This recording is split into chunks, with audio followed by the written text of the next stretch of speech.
Varicose వ్యాధితో బాధపడుతున్నారంట. తక్కువ ఖర్చుతో ట్రీట్మెంట్ కావాలి అనుకుంటే ఎవిస్ హాస్పిటల్ని సంప్రదించండి. నమస్తే రమగారు. నమస్తే జయ. రమగారు, ఏదైనా మర్చిపోతూ ఉంటారా మీరు? అంటే నాకేదో చెప్పాలనుకుంటావు, అయ్యో జయ మర్చిపోయాను, మళ్ళీ చెప్తాను. నువ్వు మధ్యలో మాట్లాడాను చెడగొట్టావు అని చెప్తుంటా కదా. అంతే అంతే, అట్లాగా. ఉండు, నేను నీకు ఒకటి చెప్పాలనుకున్నా, నువ్వు నన్ను డిస్టర్బ్ చేసావు, నేను ఇది మర్చిపోయాను. మనం ఏదో చెప్పాలనుకున్నా, అదేంటబ్బా ఊరి పేరు అనుకున్నావు అనుకో, వీళ్ళు అవతల వాళ్ళు 2-3 ఊరి పేర్లు అందించారనుకో, ఇవి వస్తాయి కానీ అది రాదు.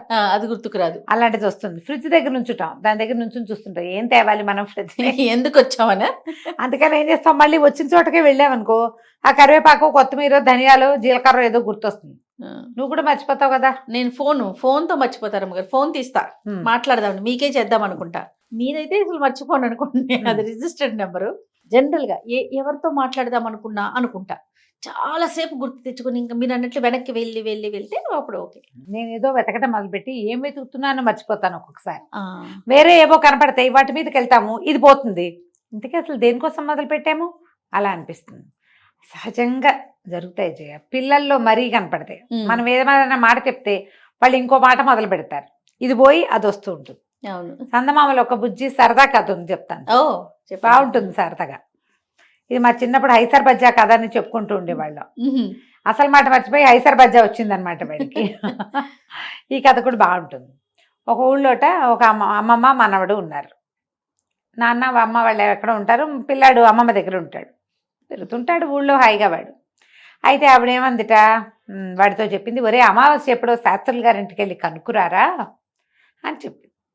సరే వీడు సరే అని అన్నాడు. బయలుదేరుతుంటే ఆవిడ ఏమంది, ఒరే నువ్వు మర్చిపోతావేమో ఆయన చెప్పింది, ఆయన చెప్పిన మాటే అనుకుంటూ రా, మననం చేసుకుంటూ రా నువ్వు అని చెప్పింది. వాళ్ళ ఇంటికి వెళ్ళాడు. వెళ్ళేటప్పుడు వీడికి ఏ డిస్టర్బెన్స్లు కలగల. ఎవరిదో బండి వెళ్తుంటే ఆ శాస్త్రులు గారింటి వైపుకి ఆ బండి ఎక్కిచ్చింది అమ్మమ్మ. బండి మీద కూర్చున్నాడు, ఏమీ అడ్డంకి లేదు, బండి సరాసరి పోయింది. శాస్త్రులు గారు వాకిట్లో దిగాడు. అమావాస్య ఎప్పుడండి అని అడిగాడు. అడిగితే ఆయన ఏం చెప్పాడు, ఇప్పుడు ఎక్కడుంది, ఇంకా 15 రోజులు ఉంది, నేనేగా పౌర్ణమి, ఇంకా 15 రోజులు ఉందిలే అన్నాడు. 15 రోజులకి వస్తుంది, 15 రోజులు పడుతుంది. ఇలాంటి డైలాగులు అయినాయి. కాసేపు మాట్లాడాక వాడు వాళ్ళింటో ఏదో అప్పచ్చి పెడితే ఆ శాస్త్రులు గారు అప్పచ్చి తినుకుంటూ వచ్చాడు. నడిచి వస్తున్నాడు. వెళ్ళేటప్పుడు బండి ఉంది, వచ్చేటప్పుడు బండి గిండి ఏం లేదు, నడిచిపోవాలి. ఆ చెరువు గట్టు మీద ఒక ఆయన గాలం వేసుకుని కూర్చున్నాడు. గాలాలు దేనికి వేస్తారు, చేపలు పడి, చేపలు కదా. ఊళ్ళలో నేను చిన్నప్పుడు చూసేదాన్ని, అట్లా గాలం వేసుకుని ఓపిక అట్లాగే కూర్చుని ఉండేవాళ్ళు. ఇప్పుడు ఎవరిని అట్లా గాలాలు వాళ్ళని చూడాలి, ఇంగ్లీష్ సినిమాల్లో చూస్తుంటాం, మన దగ్గర అసలు ఎక్కడా కనపడరు. మా వైపు వంతెనల మీద చేపల కోసం గాలాలు వేసుకుని కూర్చున్న పిల్లల్ని ఎంతమంది చూసేవాళ్ళమో చిన్నప్పుడు. గాలం వేసుకుని కూర్చుని ఇంత ఎప్పటికి పడుతుంది, పొద్దు నుంచి కూర్చున్నాను అనుకుంటున్నాడు. మనవాడు 15 రోజులకు పడుతుంది ఇంకా అన్నాడు. అనేసరికి ఒళ్ళు మండిపోయింది ఆయనకి.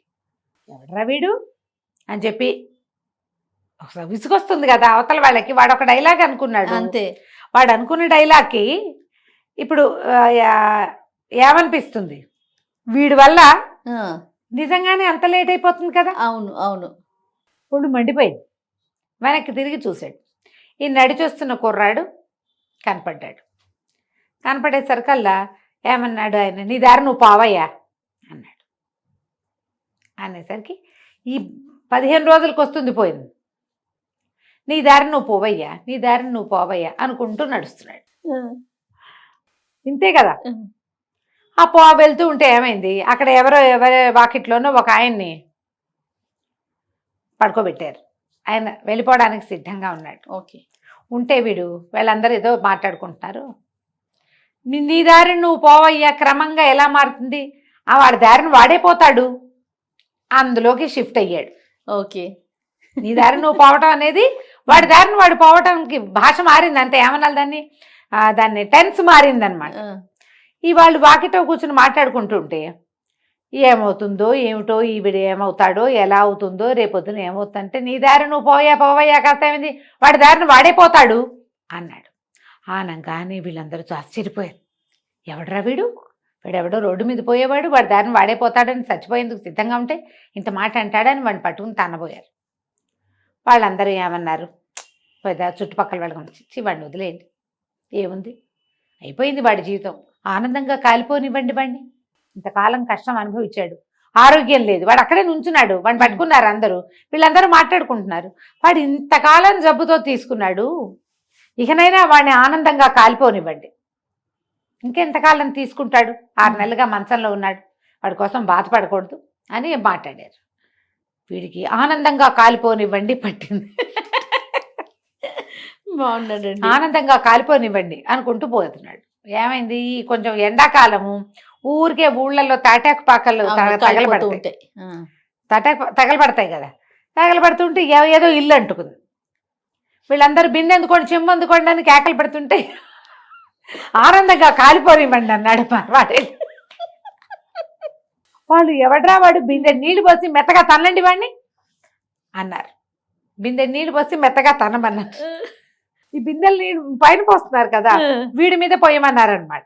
వీడి మీద పోయమనేసరికల్లా సరే వీడు అటు ఇటు చూశాడు, ఒకళ్ళు ఇద్దరు తన కేకలేశారు, ఇల్లు కాలిపోతుంది, ఏమిట్రా నువ్వు పిచ్చి వెదవా వాగుతున్నావు అనేసరికి, కాకపోతే వీడికి ఏం పట్టింది, బిందె నీళ్ళు పోసి మెత్తగా కొంత అనండి, అది బాగా అర్థమైంది. వాడు అక్కడి నుంచి తప్పించుకుని బిందె నీళ్ళు పోసి మెత్తగా తన్ను అని అనుకుంటూ వచ్చాడు. వస్తే ఒక కుమ్మర ఆయన బోల్డంతా మట్టి పోసి, కుమ్మర ఆమెను తొక్కుతారు కదా, అది పోసి తొక్కుతున్నాడు. తొక్కుతూ చెప్తున్నాడు పెళ్ళానికి, ఎంత గట్టిగా ఉందేమే దిందుంపదేగా, అసలు లొంగట్లేదు ఇది అంటే, వెళ్తూ బిందె నీళ్ళు పోసి మెత్తగా తన్ను అని అనేసరికి ఒళ్ళు మండిపోయింది. చూస్తే బొట్టికాయ, నోరు పూసుకుని అవతల బా నీకెందుకు అన్నాడు. అనేసరికి నోరు మూసుకుని అవతల పో నీకెందుకు, నోరు మూసుకుని అవతల పో నీకెందుకు అనుకుంటూ ఇల్లు చేరాడు. అమ్మమ్మ అడిగింది, అయ్యగారు ఏమన్నారా పంతులు గారు అంటే, నోరు మూసుకుని అవతల పో నీకెందుకు అన్నారు. అనగా నిర్ఘాంతపోయింది. అదేమిట్రా అంత మాట అన్నారా అయ్యగారు, నా కోసం అని చెప్పరా, మళ్ళీ వెళ్ళి కనుక్కురా అమావాస్య ఎప్పుడో, మళ్ళీ వెళ్ళి అమావాస్య మాట ఎట్లా, మళ్ళీ వెళ్ళి కనుక్కురా, ఎప్పుడో కనుక్కురారా, నా కోసం అని చెప్పరా, నా కోసం అని చెప్పరా అని మళ్ళీ బతిలాడి.